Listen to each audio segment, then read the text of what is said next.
TYT Sports on this Wednesday. I am Rick Strom. That is Denise Jones. I just finished rapping off camera. Do it again. There's no. Hit it with the beat. So much pressure. All right. I never turned down the challenge. Can you turn this up in my headphones real quick? Yeah, turn it up a little bit. Okay, I'm gonna jump in. Are you gonna jump in with me? Nah, it's all you. Yeah, all right. Sorry. Okay, my name's Denise from the CPT. I'm on TYT with my boy Ricky. We about to go on 1, 2, 3. Something. All right. It's kind of hard. Yeah, you got a few bars. It's good. It's cool. It's cool. No, don't black screen us. Don't be mean. All right. Hopefully we'll be able to do that again, and even with 4 bars next time. So our main story today involves a 5'3" NBA player and Michael Jordan potentially, hypothetically, with what many NBA players want to believe, not even NBA players, but NBA fans want to believe, ruining his career. The main subject of our story is this man. It is Muggsy Bogues. Everyone remembers Muggsy Bogues. In case you didn't, he made such appearances and cameos and stuff like Space Jam. Exactly. Take a look. Here's a photo, and then we also have it in video form where he had maybe one of the best lines of the whole movie.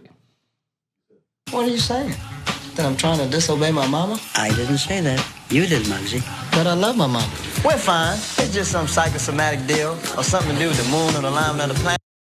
But I love my mama. That's such a great movie. I haven't watched it in a long time. Such a great Doesn't movie. it kind of look like Michael B. Jordan a little bit? Nah. A little bit? From the face? No? Nah. See? Fair. Nah, we're getting like this. Let us know It's only in the because they comments. like you. All right, so Muggsy Bogues also legendarily the shortest player in NBA history.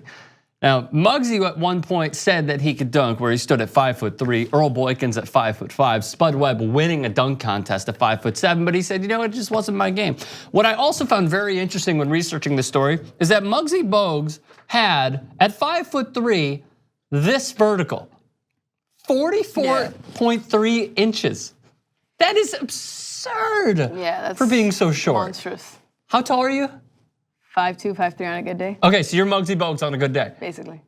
Picture yourself, Muggsy Bogues, as a 44-inch vertical. I cannot. Okay, all right, let's That's not. talent, my friend. So what I want to do now is go over the backstory of Muggsy Bogues, because he's not just a guy who got shat on by Michael Jordan. Right. He also has a story of his own. So here's what he said. I always tell people, I think my mom had me when I was 5'3" inches. I don't remember ever growing, same. I was part of the housing authority, this is in Baltimore. I was shot when I was 5 years old. He said, recalling the time a stray bullet struck him in the arm. He also showed this in documentaries. I was little Tyrone. I always got this negative feedback from the game of basketball, he said. People told him he was wasting his time, he'd never play basketball. He remembers thinking, why were these people saying this?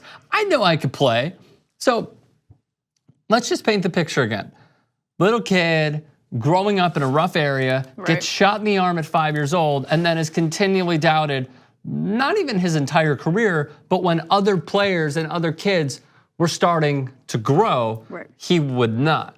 So it's like the tall tale sign of, oh man, this is your defining moment, right? This is your fork in the road where it's like, nah, I'll let the naysayers predict my outcome and go along that path, or I'm gonna go along my own path, which of course is what he did. Right, and it seems like he comes from like a really just tough upbringing. So I feel like when you come from an upbringing like that, it's so much harder, I feel, to give up, because you're not only, it's a lot bigger than just giving up on yourself when you come from like, you know, a community that he came from, when you come from being shot at 5 years old. I feel like that makes him, you know, just mentally mature a lot faster than your average 5-year-old. So for all we know, like he lived an adult life at 5 years old where he had to like move things a little differently. He was scared of things he should have not been scared of at 5 years old. And because of that, he was able to walk around with, again, and I constantly say this, like the chip on your shoulder is more of a blessing. It's like a blessing in disguise, because it really lets you move with strength that you never knew you had. Because here you are thinking that words or a bullet in his case could break you, and it gave him a chip on his shoulder that he needed to really be resilient and you know, get to the heights that he did. Now, when you were playing, and I'm gonna then pivot back to Muggsy, but when you were playing and you were younger, you were, I assume, one of the shorter ones, right? Yeah. So you didn't get picked for a lot of games, right? Definitely not. Okay, well Muggsy Bogues didn't either. He would say the game is being played, pick up basketball in his neighborhood, and we got to sit over there. We got to sit over there and watch. You get tired of just watching. So what did he do? He became an entrepreneur. We tied the milk crates on each end of the fence and we had our own milk crate basketball pickup game, and it was a good time because we could jump off the fence and dunk the basketball. You had to be creative in order to play, and I wanted to play. So here is where we now turn to Muggsy Bogues being damn good at basketball. He had many defining moments along the way, and then he had this. In high school, said his coach, it wasn't fair. He embarrassed kids. He could steal the ball almost at will. Nobody wanted to bring the ball up against him. Now I'm gonna skip to A3 to see what Muggsy Bogues just looked like in high school. Take a look. Who's their first five? I mean, at any given time, they would have Muggsy Bogues, David Wingate, Reggie Lewis, Reggie Williams, just a plethora of different guys. You just never knew who you were going to get. And then they bring a couple guys in off the bench, What type of system was they running? Did they come in and run an offense, or they just open up the can and whoop ass on? Their offense came from their defense. Okay. They would get you all rattled. They would press you all over the court. And they would usually never really set up an offense because they were scoring off of their steals and their defense. Okay. So again, it was pretty intimidating to have a 5'3" point guard dictate the whole pace of the game in Muggsy Bogues. Was he that good back there, man? He was better than you could ever imagine. You would have to play against him to understand the level at which he could perform. I believe Muggsy was like the shortest player to ever play in the NBA. There's a reason why he made it all that way. Yeah, 5'3", hardest. Just all heart, speed, and he knew what he was doing. He would change a game. Some of the tournaments that Dunbar went to throughout the years, Muggsy ended up being the MVP. Amazing. Yeah. That's amazing. What's interesting about that is he was never the best scorer. No one ever relied on him to be a scorer. And because of that, he really had to step up his defense. And you can hear it from a bunch of players that the cookies that he had in his years when he played with the Hornets were incredible. Like his defense he didn't necessarily lock down the bigger players, but he was able to just contain these guys. He forced turnovers. And more than anything, the first thing they tell you in defense is what? Stay low.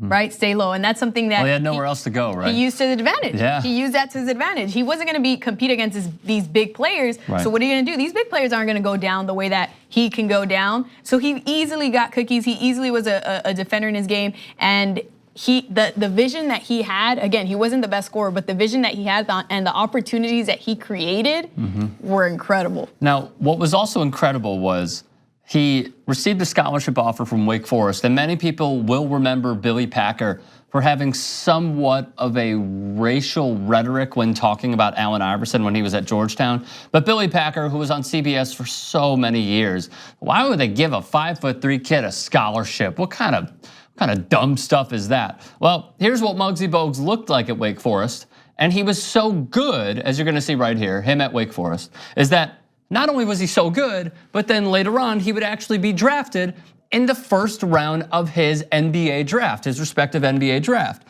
that you're gonna see right here. Selected in the first round by Washington, then of course the Washington Bullets, where he went on to say, I felt like the whole world was lifted off my shoulders, off of your shoulders, being drafted. You felt like I have arrived, and he did arrive with the tallest guy the NBA then had ever seen. You wanna see a humorous picture, this is what you're looking at. It's Manute Bol at 7'7" and Muggsy Bogues at 5'3". Come on, Edwin, take a look. So that was the height discrepancy between the shortest and tallest players the NBA then had ever seen.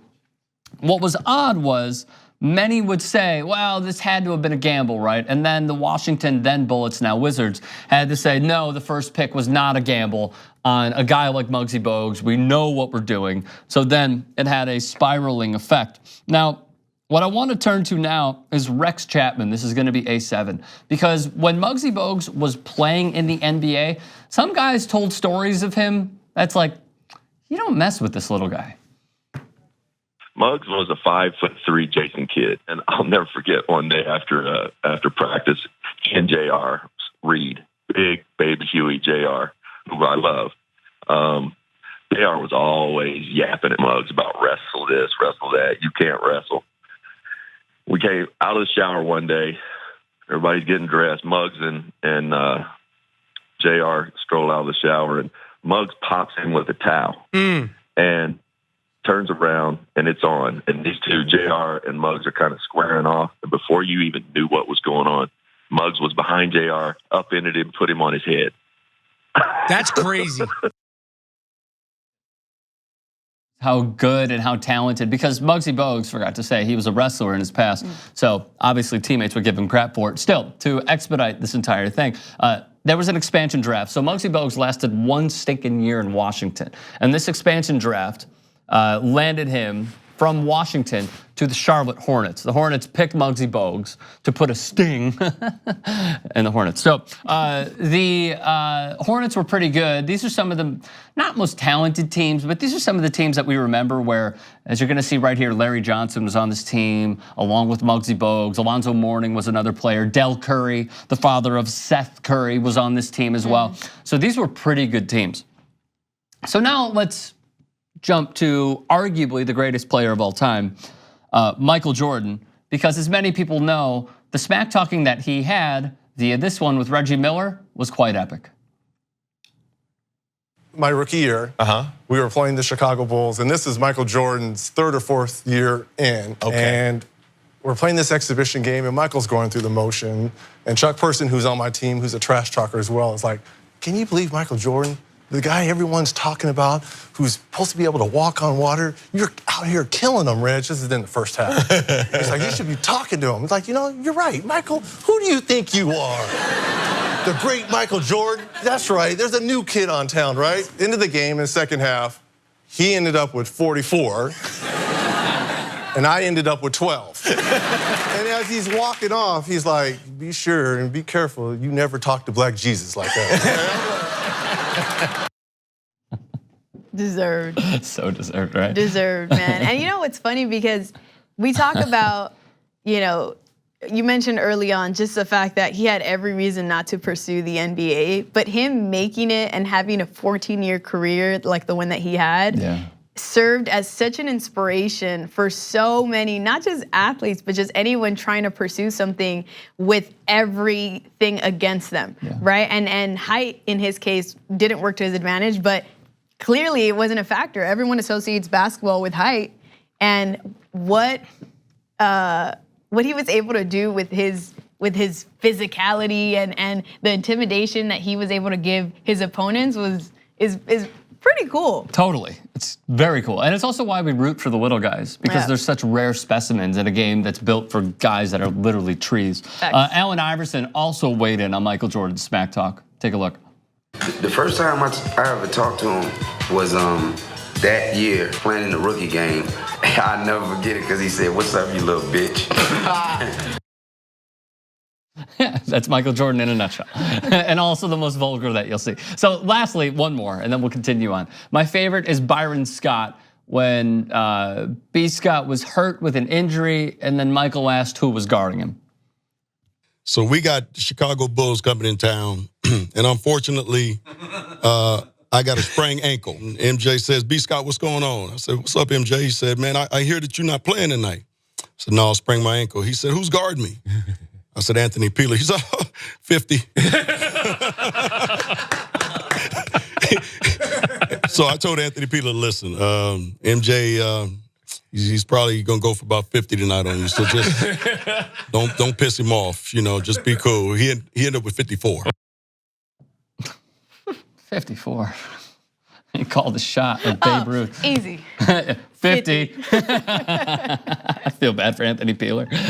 Let's bring him in. Let's talk to him. So now you know, and like Denise knows, everyone knows, Michael Jordan was an epic smack talker. Everyone knows this. We could almost do another story on like the 10 greatest moments in Michael Jordan shit talking his competition. We should. We really should. There's 3. But really, what's most important here is getting back to Muggsy Bogues. And the play that we're gonna show you is in the playoffs. I believe this was a little bit later on in this series. Bulls against the Hornets. It's gonna seem like nothing, but then we'll show you that it's something. Here's the play. Hawkins down inside for Mourning again. Johnson to Curry.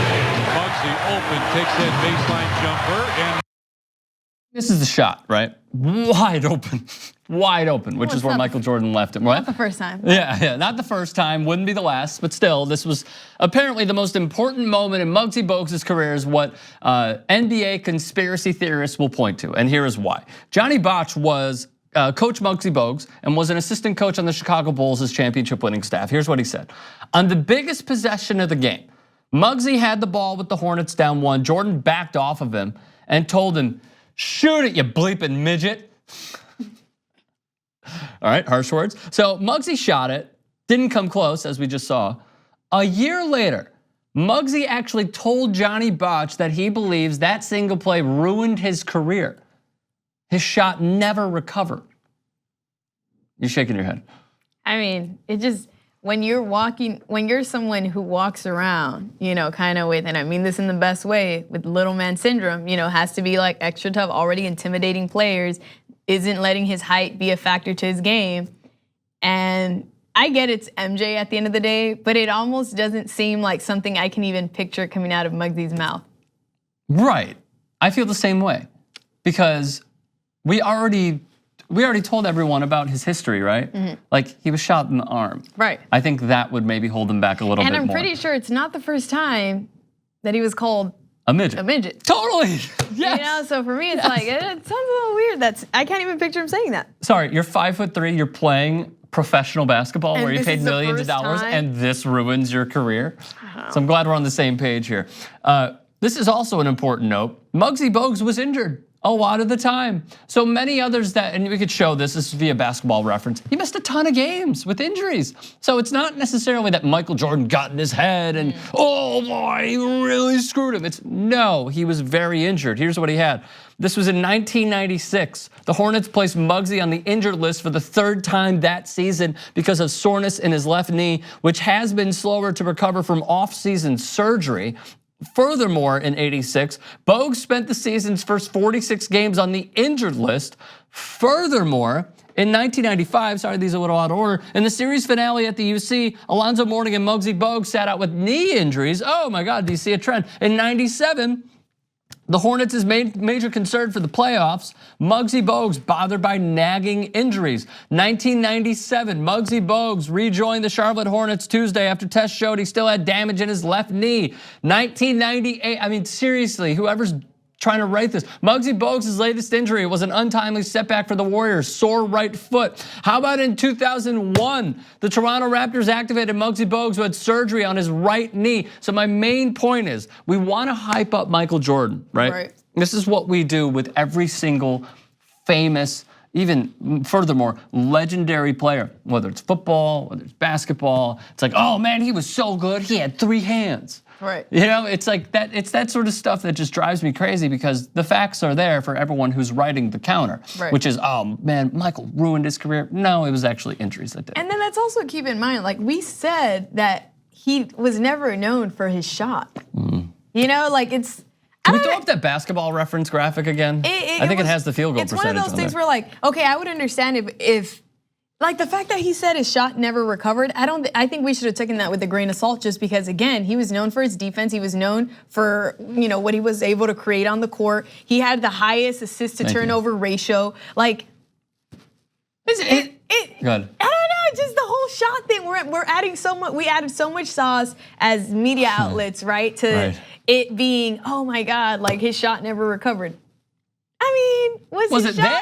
Right? Was it even at that point, like at a point where it was there and it had an opportunity to recover? I don't think so. His field goal percentage was higher than I thought because he was getting to the rim. Right. Like he was able to finish a little bit here and there. Obviously his main thing was assists. But what I'd love to know more is where, and I could even look this up on Basketball Reference, like what his field goal percentage was from 11 feet out. Right. That would probably tell us if he was a good jump shooter. I don't think he was. I mean, we would know by now. You know what I'm saying? Yeah. I feel like we would know by now. The fact that, again, the media added so much to him missing that shot and him saying that, oh man, I'm never gonna recover from this shot. Like, I don't know, man. One, it doesn't sound like something Muggsy would say. And then 2, again, his shot, I'm sure you found it by now. I did not actually because Basketball Reference only started taking into account those field goal percentage sabermetrics in the year 2000.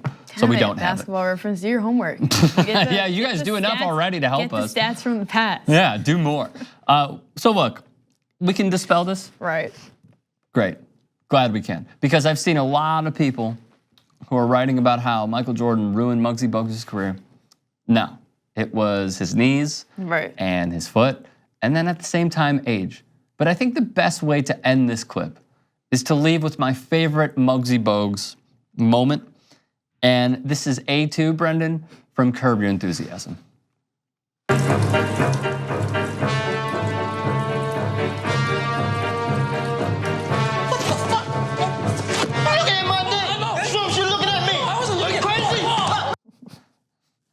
And then Larry freaked out and almost went into cardiac arrest. All righty, we appreciate everybody watching. Subscribe at youtube.com/TYT Sports. Why not? It's absolutely free. We'll see you next time. Do you guys want full TYT episodes? Yeah! So download YouTube TV and get a 7-day free week trial.